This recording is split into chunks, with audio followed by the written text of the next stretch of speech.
Thank you for joining us around the fire. For more information or to make a donation, please visit randomactsnetwork.com. Now, want to hear a scary story?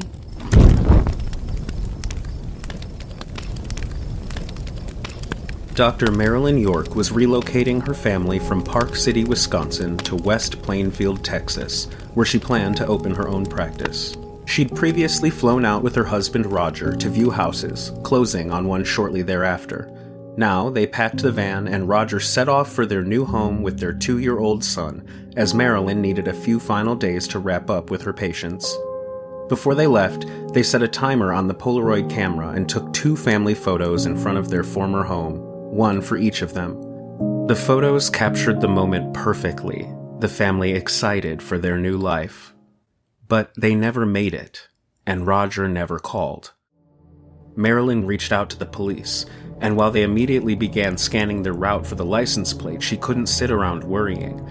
She canceled all upcoming appointments, and a colleague, Henry, picked her up in his station wagon along with the rest of her belongings.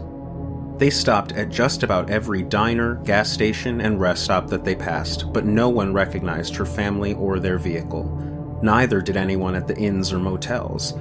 Hour after hour, stop after stop, the Polaroid photo never left Marilyn's grip. They didn't remember pulling off of the main highway, but they'd stopped seeing any road signs long ago, along with anywhere to stop. As the sun lowered in the sky, the pair began to worry. They were sure they'd see a gas station by now, but the endless darkness of the desert continued on forever. There were no other headlights or any lights at all, just a wall of black on the other side of the windows, except for the passing dirt visible in the dim headlights. Finally, they saw a large hand-painted sign in the distance just off the road. "Bender Inn," it said. "Last stop for miles. Jerky, gas, rest." They felt unbelievably lucky. As they turned off the road, Marilyn wondered if her family may have been in the same situation, though their van didn't go through gas as quickly as Henry's station wagon. The dull shadow of an old barn came into view against the sky. On the side, in the same sloppy painting as the sign by the road, was written "Inn" in dripping capital letters. There was one lone gas pump out front, below a dim, flickering orange light. Henry parked next to the pump, and Marilyn began grabbing a few things while he went to fill the tank. The nozzle coughed as he squeezed the trigger. He squeezed it again, and it clicked, but nothing came out. He hit the body of the pump with the palm of his hand, and a tinny echo rang out. They'd have to ask inside. Walking towards the door, Marilyn noted several cars parked around back of the building. They entered the windowless door into a low-ceiling room with untreated, dirty wood floors and the immediate smell of must and body odor. There was a kitchen area on the left and a long table with a few clearly handmade crafts, seemingly from animal bones and feathers. On the right, a counter of dried goods and meats. Running the length of the entire room from floor to ceiling was a dirty burlap divider of some kind, like they'd split the back half of the room into another space. In front of the curtain was a dining set with 6 chairs. From around the back, an old woman entered the front, wiping her hands. She looked angry, but waved them in. The woman didn't speak any English, but she was used to communicating with travelers. Though, as hard as they tried to ask about the gas pump, she didn't understand. Eventually, they gave up, and she gestured that she was going to cook. The old woman began working in the small kitchen, and Marilyn and Henry were left to look around the place. A while had passed when the front door burst open. A large man entered, dirty and greasy and furious. He screamed about the car parked out front. Henry apologized and explained they needed gas. The old man laughed, spitting his tobacco onto the floor, and said it hadn't pissed up anything in 40 or 50 years. Baffled, Marilyn and Henry pleaded for any kind of assistance. Finally, he agreed to make a call about a gas delivery, but only if they moved their car around the side. Marilyn offered to do it, as she wanted to grab a few more things from the car. Henry handed her the keys as the old woman began to set the table.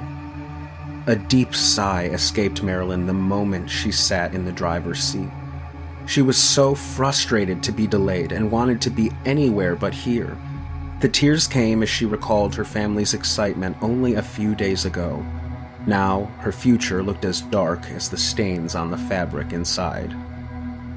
Marilyn backed the car away from the pump, pulling around the side of the building towards the other cars. Up close, it was more like a junkyard than a parking lot. Many of the cars were rusted or missing parts.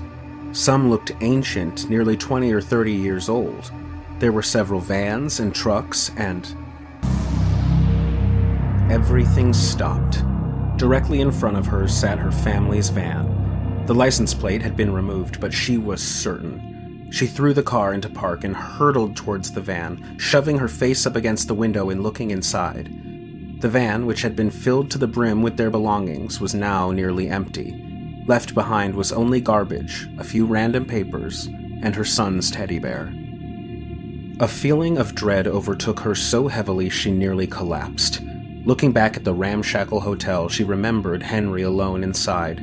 Returning to the station wagon, she grabbed her small pocket knife and a canister of bear spray, tucking them both into her pockets.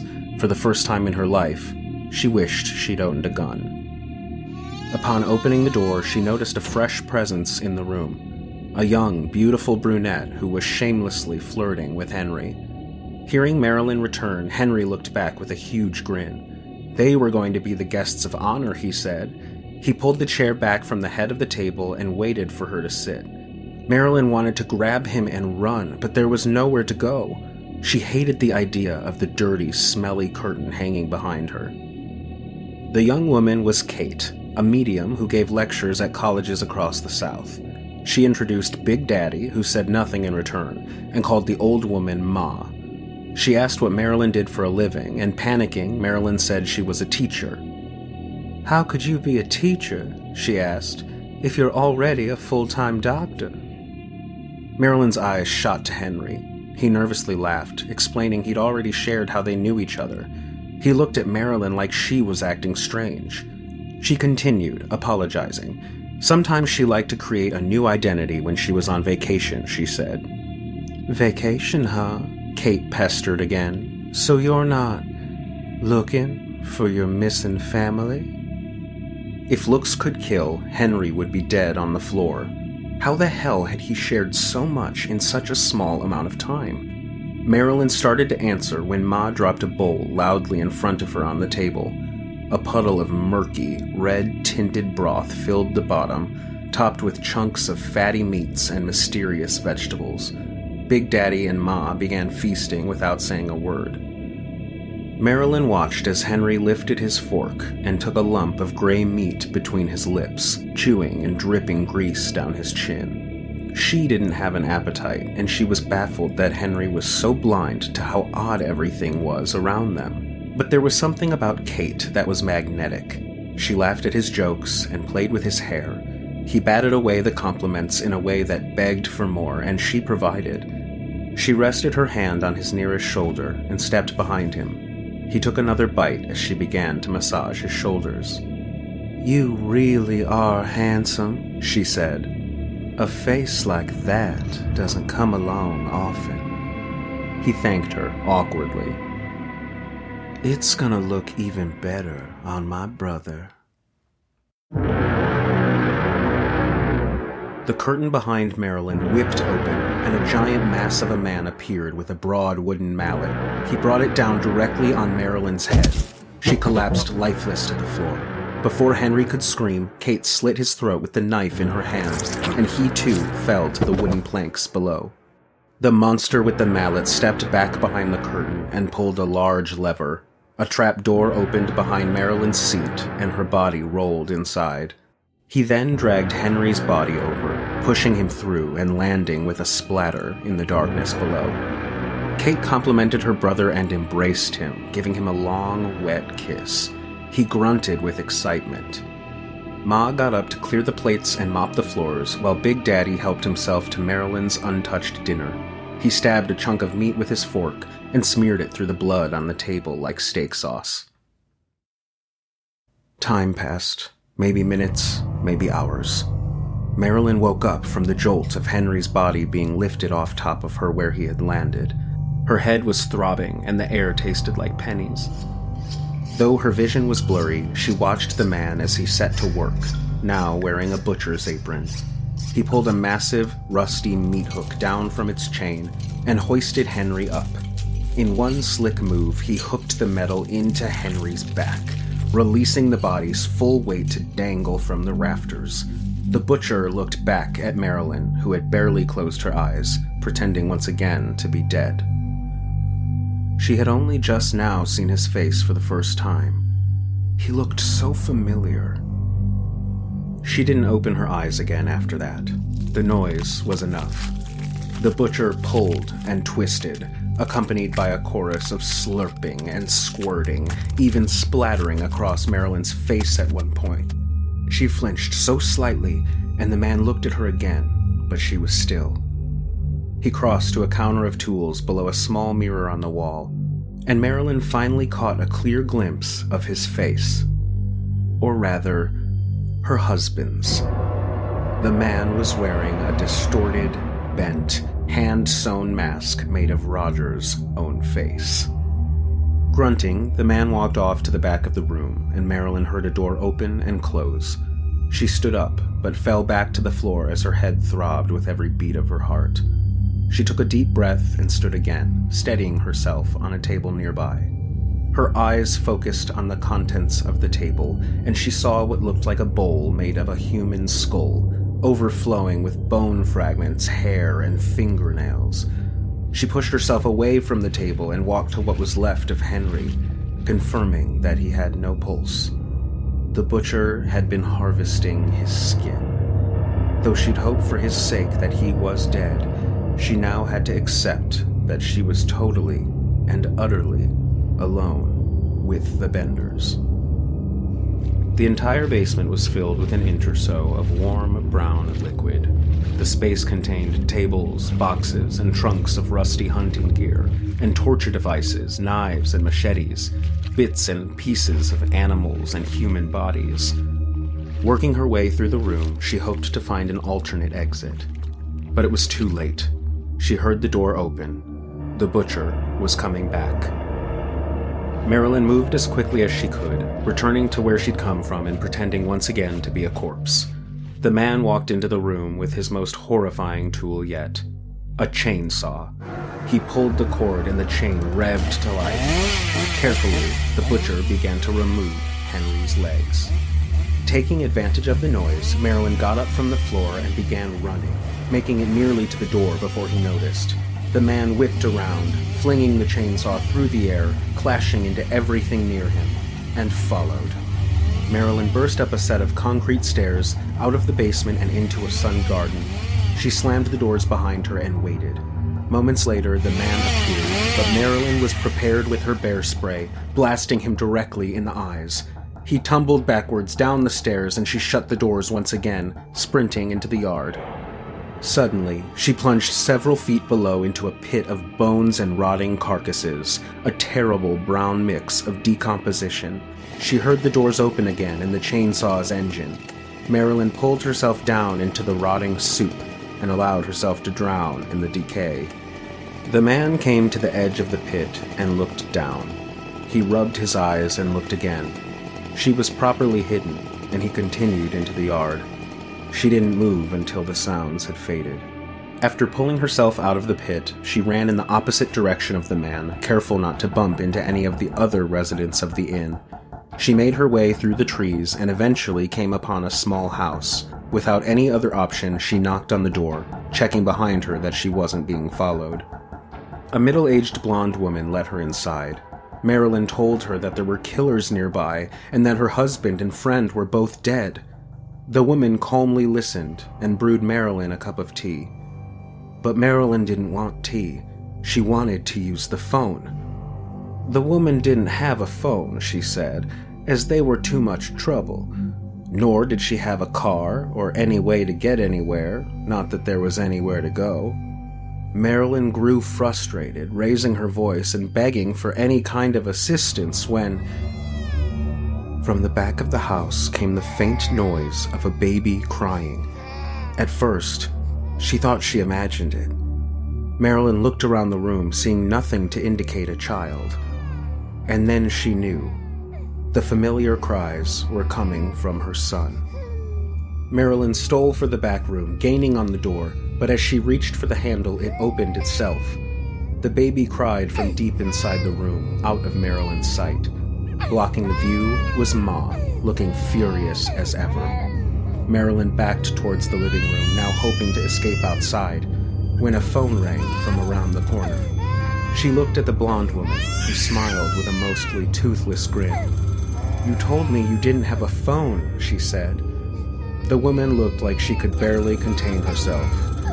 "Guess I forgot."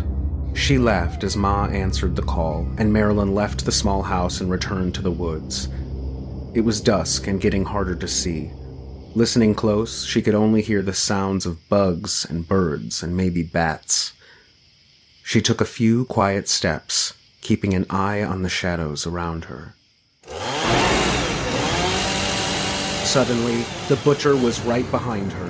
Marilyn screamed and ran as the man followed, slicing and dicing through the air like he just couldn't wait to catch his prey. But being such a large man, he couldn't match Marilyn's speed. She cleared the woods and came upon a field she hadn't seen before, and in front of her a stream and a wooden fence. She stepped into the water and sank to her knees, barely able to continue forward. He was getting closer. She squished and squirmed and finally freed herself from the mud, pulling herself up the wooden fence and toppling through the middle boards. There was a road in the distance. The butcher leapt over the mud with one jump and gripped the top of the fence with his left hand.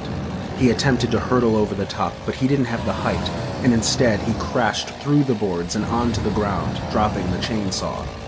Unmanned, it spun around wildly, connecting with his ankle and nearly cutting his foot clean off. He howled and screamed from the ground. Marilyn reached the road and eventually was picked up by a passing driver and taken to the hospital. They sent a pair of troopers out to the Bender farm right away, at first unsure of her statement. Ma answered the door and indicated that she couldn't speak any English. The men pushed their way inside, but the bloody sheet had been taken down. There was a rug over the trap door. The floor was freshly mopped.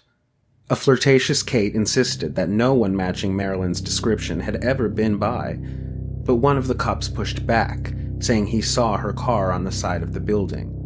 Ma began yelling that the men must leave, physically pushing them from the house. In an instant, she'd given away her mastery of the English language, as well as her true nature. But the Benders weren't going down without a fight. Big Daddy appeared in the doorway, clubbing one of the officers with the hammer. Kate had her knife ready to go, but the second man was able to run from the house to his patrol car.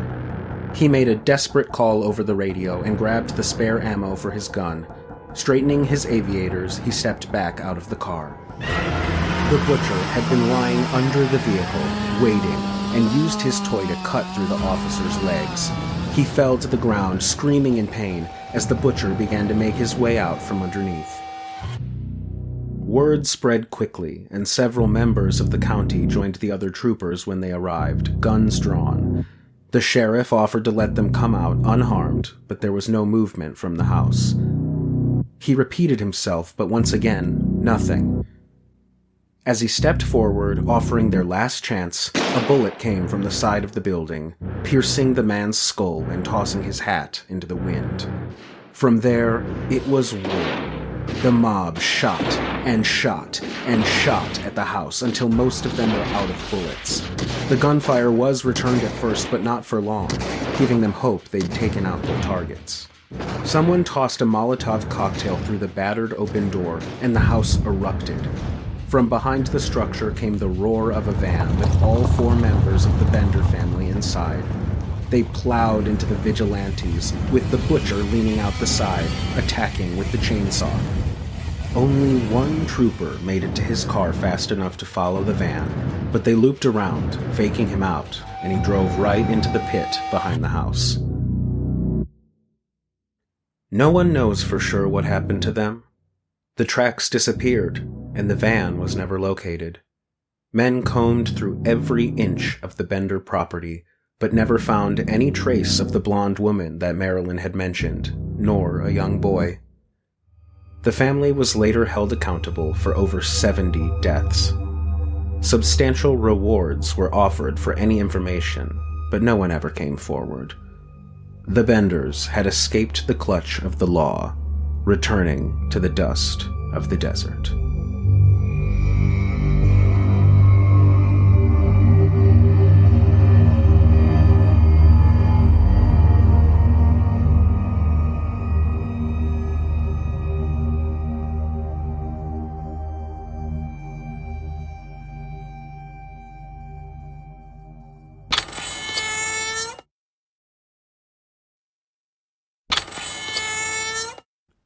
The Chainsaw Massacre. Written and told by Bryan Renaud. Inspired by true events.